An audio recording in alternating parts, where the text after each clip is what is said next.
Hello and welcome to the Novel Brain Happy Hour Friday with Dr. E.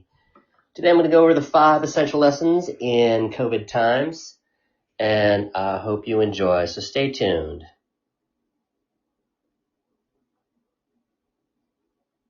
All right, so what we've got going on right now is one of the most earth-shattering, pausing moments of our time, and having gone through some different traumas in the past in my own life, I don't think I've ever gone through anything quite like this. So what we're looking at is really having to reinvest in ourselves, but this really isn't about just introspection at this time.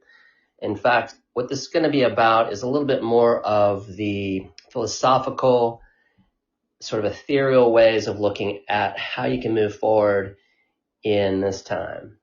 So thank you for joining me. I've had a lot of requests to do this one. Essentially, I've just been doing a lot of reading. And for many of you who know me personally on a personal level, that's absolutely my number one favorite activity. And it certainly is something that's been escalated in this time.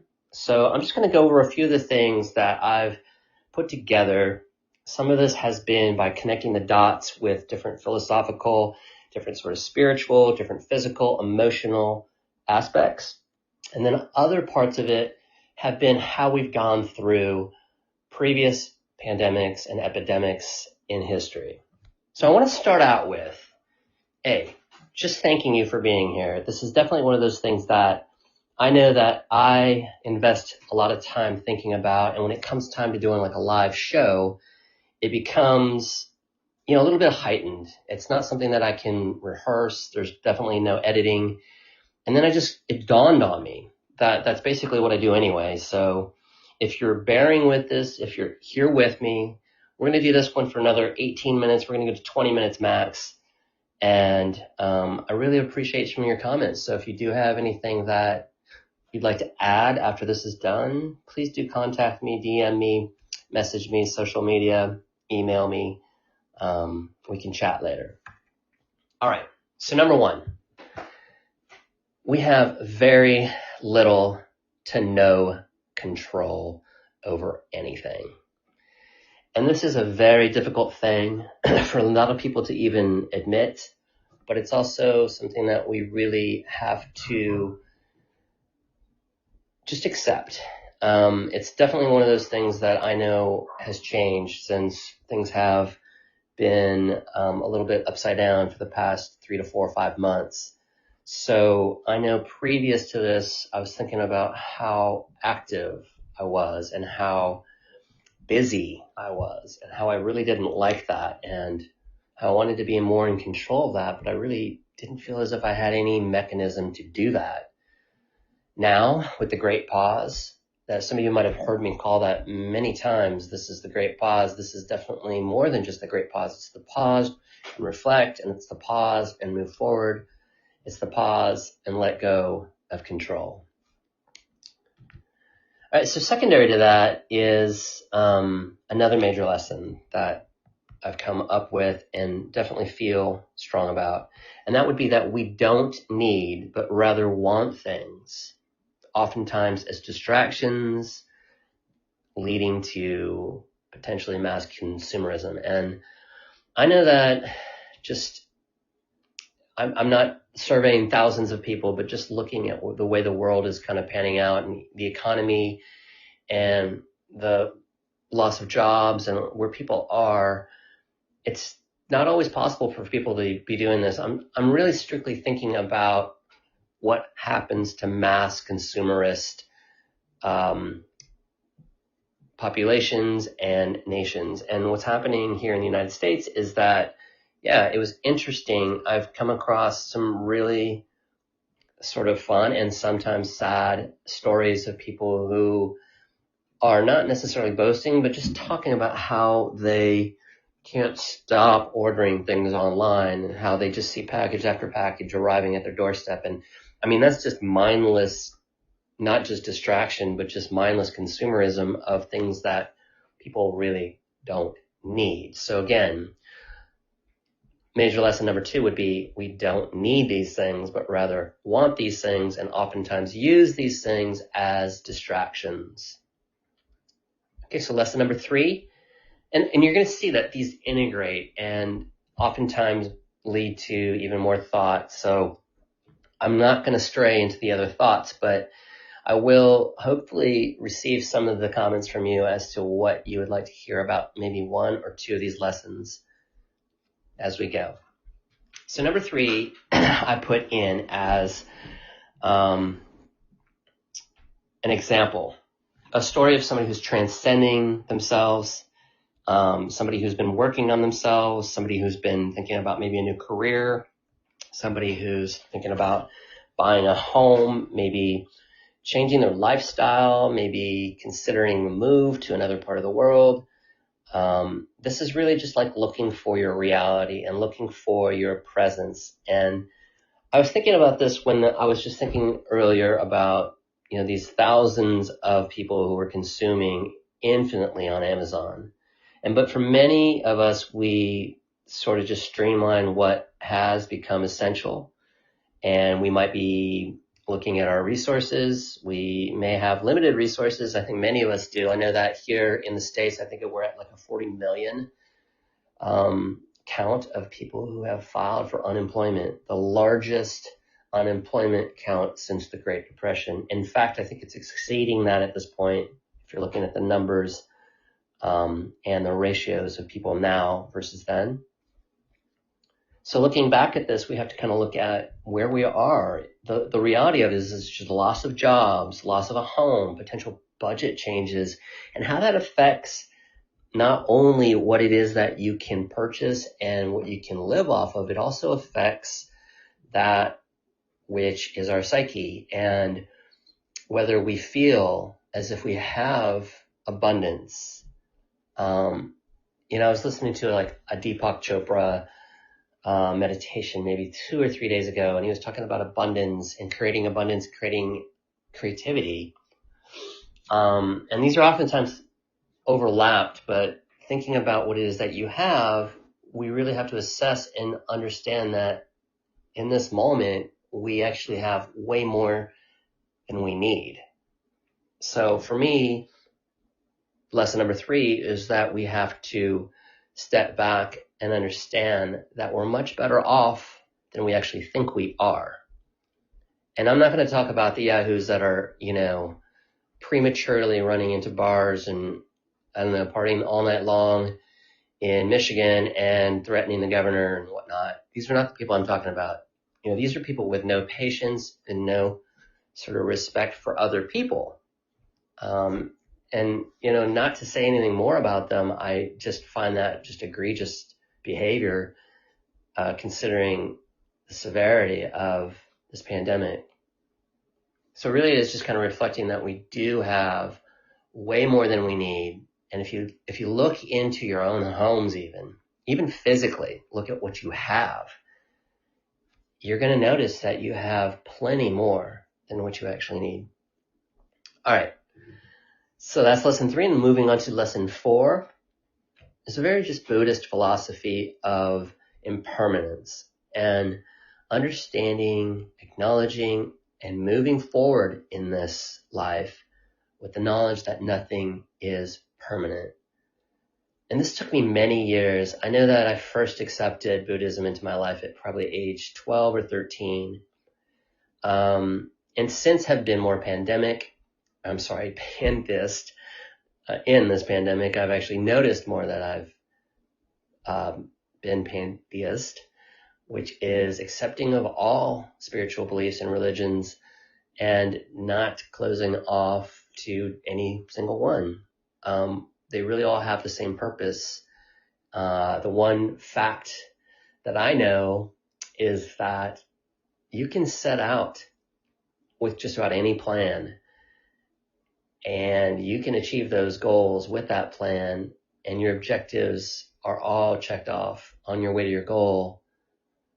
But it's never guaranteed to remain the same.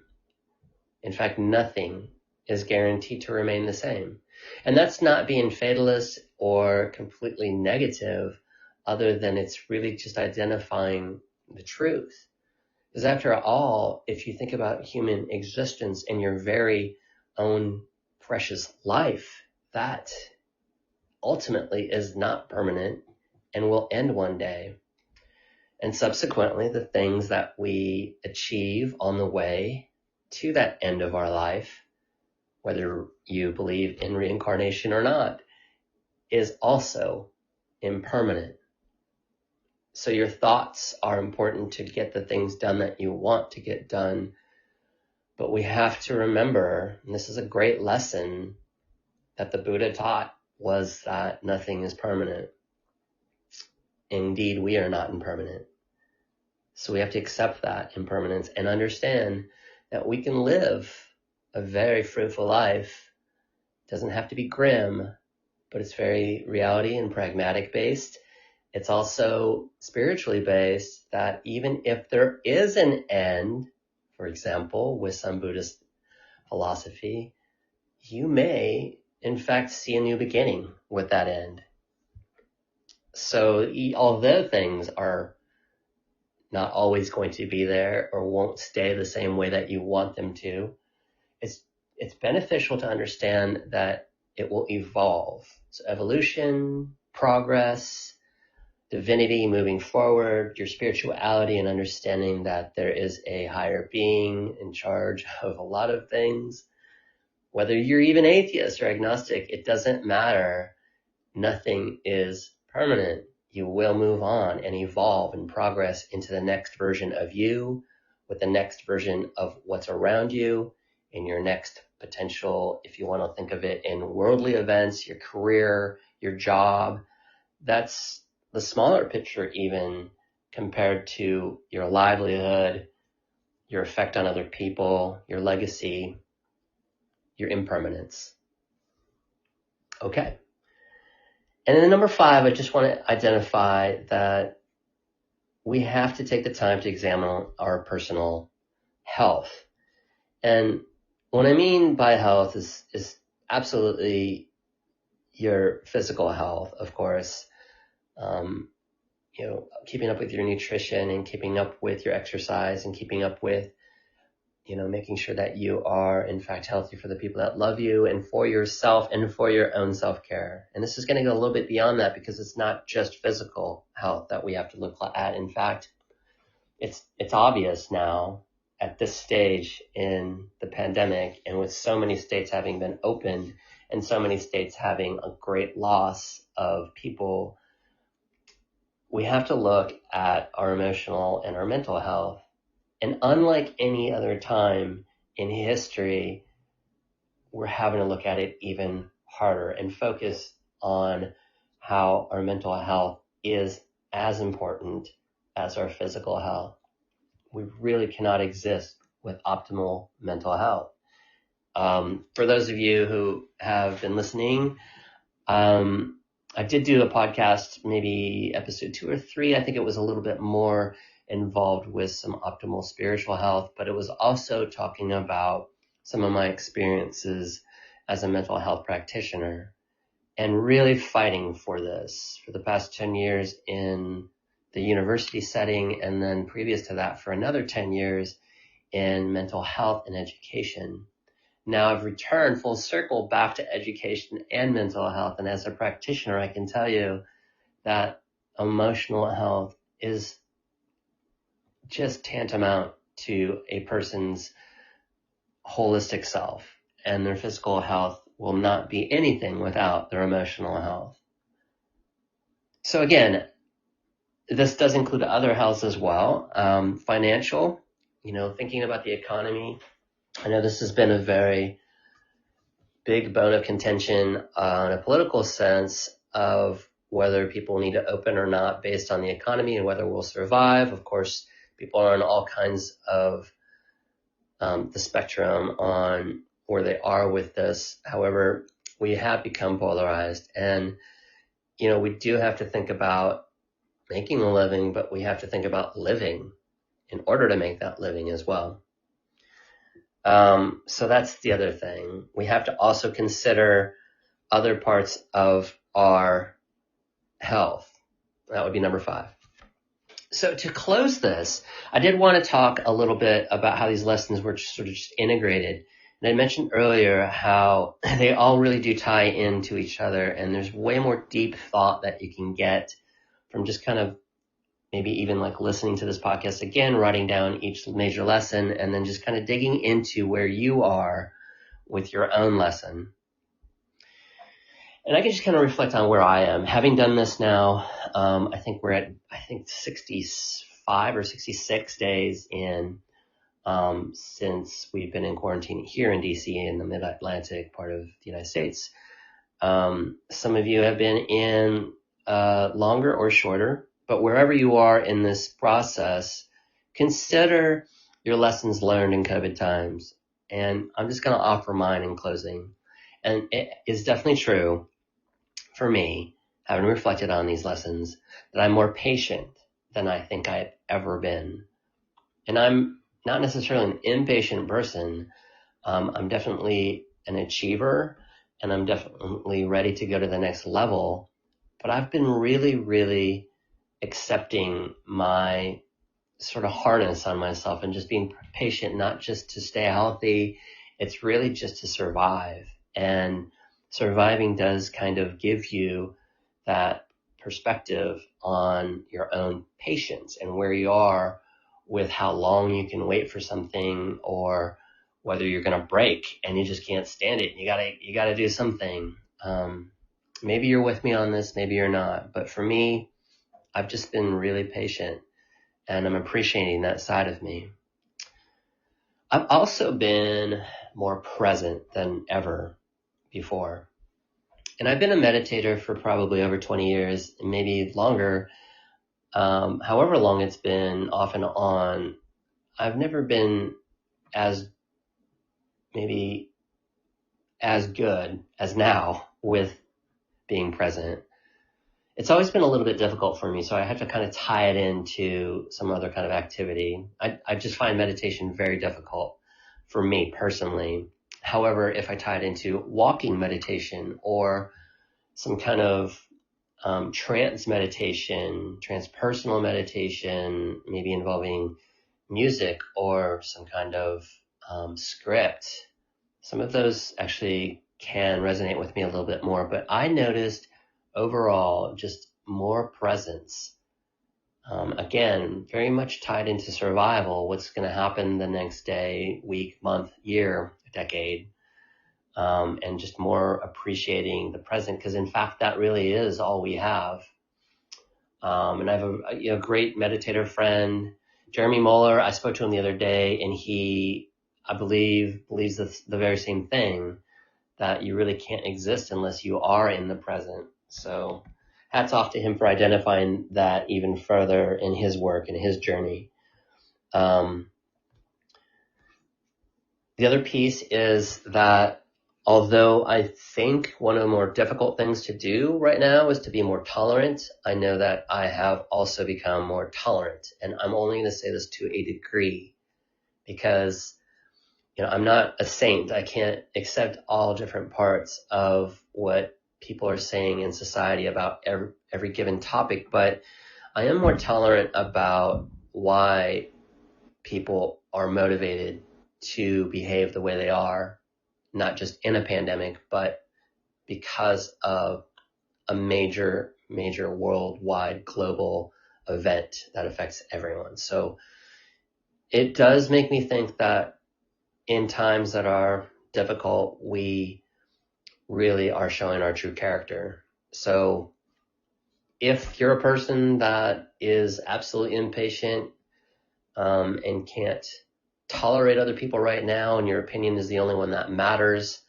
well, that's your character. And as I said earlier, you're really revealing your true colors in a difficult time. And if you're a person that's not even really thinking about the self and thinking a lot more about others, and perhaps tying and connecting the dots together, that is a positive role. It's definitely a very noble role. It's not everybody's role, but it's something to be honored. I think people really need to see who they really are in the most difficult time.